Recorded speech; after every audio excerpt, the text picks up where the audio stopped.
Hi friends, welcome to my channel. ఈరోజు video ఏంటి అంటే దగ్గడానికి కషాయం ఎలా తయారు చేయాలో చూద్దాం. ఫస్ట్ దానికి కావాల్సిన ఇంగ్రీడియంట్స్ ఏంటియో చూద్దాం. అల్లం, పచ్చి పసుపు, దాల్చిన చెక్క, లవంగాలు, వన్ ఇలాచి, మిరియాలు. వీటన్నిటిని లైట్గా దంచుకోవాలి. ఇలా దంచుకోవాలి.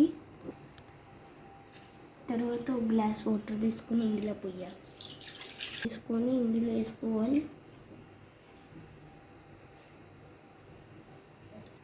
దీన్ని కాసేపు మరిగించుకోవాలి.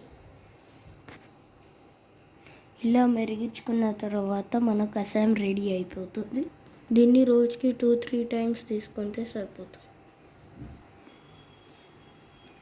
1 డేలో మీకు రిజల్ట్ తెలుస్తుంది. దీన్ని 2-3 డేస్ తీసుకుంటే సరిపోతుంది. 1 మంత్ నుంచి ఉన్న దగ్గు కూడా తగ్గిపోతుంది. దీన్ని 2-3 డేస్ తీసుకోండి, మీకు 1 డేలో రిజల్ట్ తెలుస్తుంది.